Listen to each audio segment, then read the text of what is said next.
हमारी लाइफ में बहुत सी जो चीज़ें होती है उनका कारण हमारा चाइल्डहुड ट्रॉमा होता है। तो आप हमारी ऑडियंस को पहले ये एक्सप्लेन कीजिए कि होता क्या है चाइल्डहुड ट्रॉमा, और फिर हम स्टेप बाय स्टेप बात करेंगे कि वो कैसे हमारी लाइफ में मैनिफेस्ट होता है। जी, तो रंगोली जी, जैसे आज हम जैसे कह लीजिए कि 30 वर्ष के हो गए हैं, 40 वर्ष के हो गए हैं, 60 वर्ष के हो गए हैं, है ना। हम अपने जीवन में एज में तो आगे बढ़ जाते हैं और हमें लगता है कि पास्ट पीछे चला गया है, पास्ट जो था वो हो गया, अब मैं आगे निकल गया हूँ। पर हम भले ही एडल्ट हो गए हैं, पर हमारे अंदर एक बच्चा हमेशा जगा रहता है। आपने भी जैसे एक गाना सुना होगा जिसमें वो कहते हैं कि दिल तो बच्चा है जी। तो हमारे अंदर जो इम्प्रिंट्स होते हैं हमारी चाइल्डहुड के, वो हमेशा बने रहते हैं। और हमारी चाइल्डहुड, जैसे कि आपने भी कहा कि चाइल्डहुड का ट्रॉमा, तो बचपन कैसा रहा, कैसी परवरिश हुई, कितना प्यार मिला, माँ ने कितना दुलार दिया, पापा ने क्या कहा, स्कूल में क्या हुआ, पढ़ाई में कैसे थे, घर का एनवायरनमेंट कैसा था, इस सारी चीज़ का प्रभाव हमारे बचपन में हम पर आता है।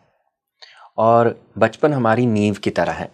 जैसे हम घर बनाते हैं, एक नींव बनाते हैं उसकी, तो जैसी नींव होगी वैसा ही आपका इमारत होगा जी। अगर आपकी नींव स्ट्रांग नहीं है तो जो इमारत ऊपर खड़ी है वो भी स्ट्रांग नहीं होगी। सेम उसी तरह से अगर बचपन में आपकी ऐसी मेमोरीज रही हैं जो ट्रॉमेटिक रही हैं, जो आपको वूंड दिया है, जिसने आपको हर्ट किया है, ऐसी मेमोरीज आपके साथ रही हैं, तो उसका प्रभाव आपकी एडल्टहुड पे आप पर आता है।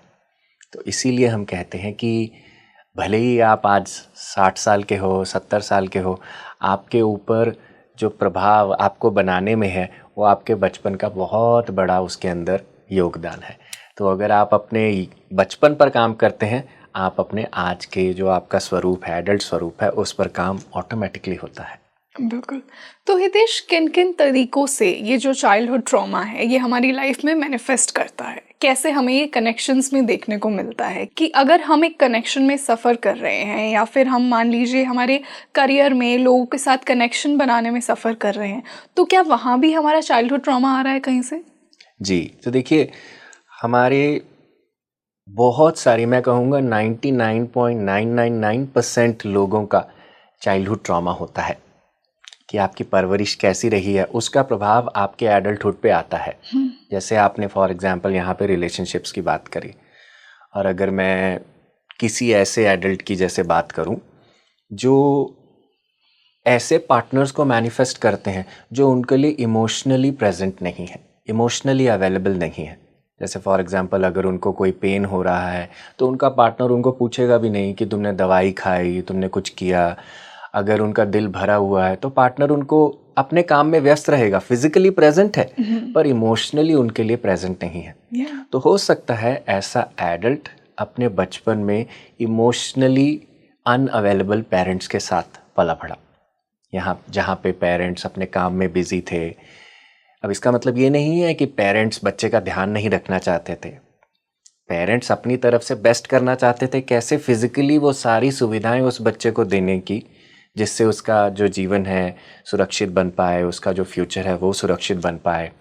तो क्या हुआ, यानी कि उससे इमोशनली प्रेजेंस जो पेरेंट्स की मिलनी चाहिए थी, जैसे माँ का पूछना कि बेटा आज स्कूल में क्या हुआ, तुम्हारे साथ क्या चल रहा है, या फादर का पूछना कि बेटा तुम्हारे स्कूल में कोई तुम्हें फ्रेंड क्या बात करते हैं, ऐसी जो इमोशनली इंगेजिंग चीज़ें होती हैं, बच्चे के इमोशंस को पूछना कि जब वो ऐसा हुआ तुम्हें कैसा लगा, है ना, जब क्लास में तुम्हारे मार्क्स कम आए तुम्हें कैसा लगा।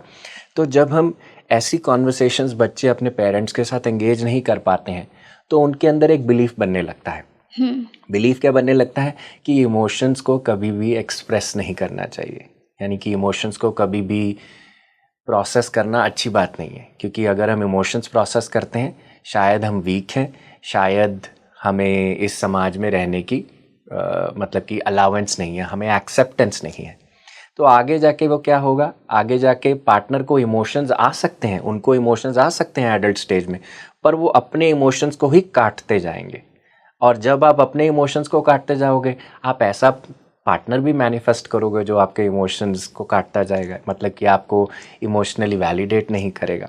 तो ये एक रीज़न हो सकता है। इसके अलावा बहुत सारे रीज़न्स हो सकते हैं, जैसे अगर आपको बड़े होकर किसी रिलेशनशिप में सेल्फ एस्टीम इश्यूज़ हैं, मतलब कि आप अपने लिए खड़े नहीं हो पाते, या आपको उस रिलेशनशिप में अपने बारे में सोचते हुए गिल्ट लगता है, तो हो सकता है बचपन में जब भी आपने अपने बारे में सोचने की कोशिश करी, आपको हमेशा क्रॉस किया गया, आपको कहा गया नहीं, पहले दूसरों का सोचो। जैसे ज़्यादातर हम जो बड़े सिबलिंग्स होते हैं, बड़े बच्चे होते हैं, उनको हम कहते हैं कि तू तो बड़ा है, तू छोड़, तू अपने छोटे भाई का देख, तू अपने सबसे छोटे वाली बहन का देख, तू दे देना उसे, अगर तेरी ये नोटबुक है, उसे ये पढ़ना है तो तू दे दे।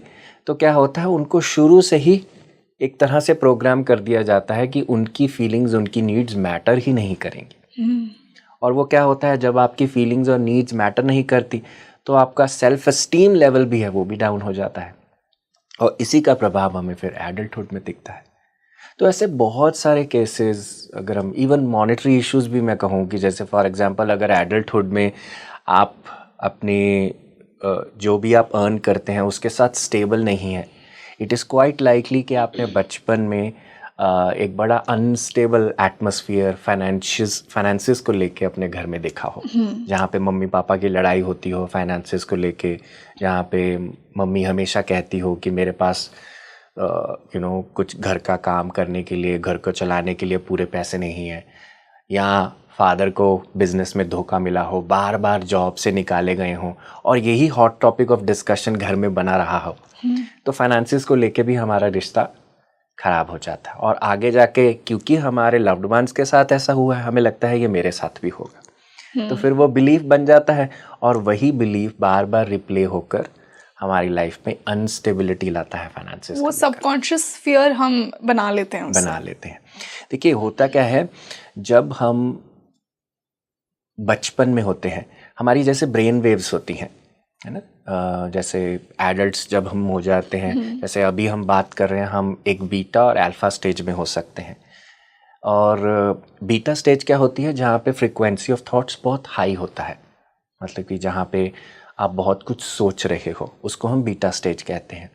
अल्फा स्टेज क्या होती है, जहाँ पे एक सेंस ऑफ लाइटनेस होती है और ईज से आप थॉट्स को पास ऑन करते हो। फ्रीक्वेंसी ऐसी नहीं होती जैसी बीटा की होती है। और इसके नीचे होती है थीटा। थीटा स्टेज क्या होती है, जो हमारी मेडिटेटिव स्टेट होती है, जैसे एक सजेस्टिबिलिटी की स्टेट होती है। जैसे अगर आप थीटा स्टेज में होते हो तो अगर आपको उस समय में कुछ कहा जाता है तो आप उसे इमीडिएटली एब्जॉर्ब कर लेते हो। जैसे मेडिटेशन में हम एफर्मेशन सुनते हैं, मेडिटेशन में हम अपनी हायर सेल्फ की आवाज़ को भी समझ सकते हैं। ये कैसे होता है, क्योंकि आप एक थीटा स्टेज के लेवल पर हो, जहाँ पे आपके थॉट्स आपको इतना डिस्टर्ब नहीं कर रहे हैं, इसीलिए आप डीपर स्पेसेस को, डीपर थॉट्स को, डीपर इंफॉर्मेशन को एब्जॉर्ब कर पाते हो। ये एक स्पॉन्ज स्टेट है, जैसे स्पॉन्ज सब कुछ एब्जॉर्ब कर लेती है उसके आसपास का पानी, तो ये थीटा स्टेज।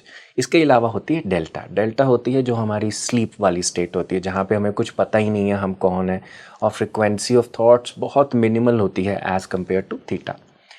बच्चे सबसे पहले 7 साल हम सब थीटा स्टेज में रहते हैं। First 7 years of our life we stay in theta. तो आप सोचिए कि पहले 7 साल जो आपको कहा जाता है, जो आपके घर में चलता है, जो आपके पेरेंट्स कहते हैं, वही आपकी सेंस ऑफ आइडेंटिटी बनता है, क्योंकि आप उसे स्पॉन्ज के माध्यम से, यानी कि आप अपने मन को एक स्पॉन्ज बना लेते हैं, जैसे थीटा है। तो थीटा सब कुछ अब्जॉर्ब करता है। तो घर में जो कुछ भी होगा पहले 7 साल में बच्चा उसे एज इट इज़ अब्जॉर्ब करेगा, और वही फाउंडेशन बनेगी हमारी एडल्ट स्टेज।